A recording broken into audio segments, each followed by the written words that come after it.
네, 정치권에서는 여당의 내란 공세와 이에 맞선 야당의 정권 규탄이 계속되고 있습니다. 이른바 인사청탁 문자 논란의 후폭풍도 지속되고 있는데요. 국회에 나가 있는 취재기자 연결해서 자세한 내용 알아보겠습니다. 홍서영 기자, 먼저 민주당 상황부터 전해주시죠. 네, 국회입니다. 민주당은 12.3 비상계엄 사태와 관련해 국민의힘을 겨냥한 위헌정당 해산 경고를 거듭 이어가고 있습니다. 정청래 대표는 윤석열 전 대통령이 계엄 1년을 맞아 내놓은 옥중 메시지와 국민의힘 장동혁 대표의 계엄 옹호 발언을 문제 삼으며 암덩어리라고 강하게 비판했는데요. 정 대표는 민주주의와 헌정 질서를 위협하는 암덩어리는 전부 긁어내 다시는 내란과 외환을 획책하지 못하도록 확실히 처단해야 한다고 목소리를 높였습니다.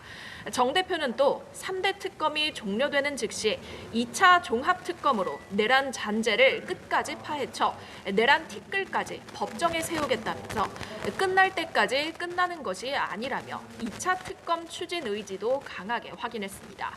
한편 민주당에선 정청래 대표가 추진하는 1인 1표제를 최종 확정하기 위한 투표가 조금 전 막 시작됐습니다. 1인 1표제는 당대표 선거 등을 치를 때 대의원과 권리당원의 표 가치를 동등하게 맞추는 내용이 골자인데요.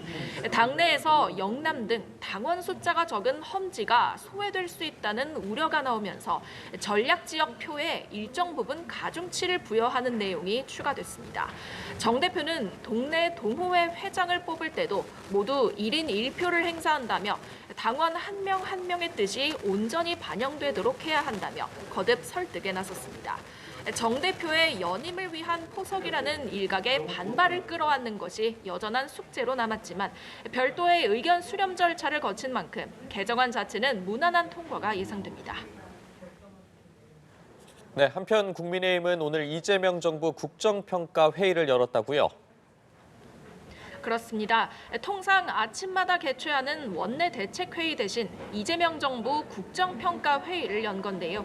추경호 전 원내대표의 구속영장이 기각된 이후 대여 투쟁의 고삐를 조이며 분위기 반전에 나서는 모습입니다. 당과 내란의 연결고리가 없다는 점이 확인된 만큼 정부 여당을 향한 공세에도 명분이 생겼다는 판단인 걸로 풀이됩니다.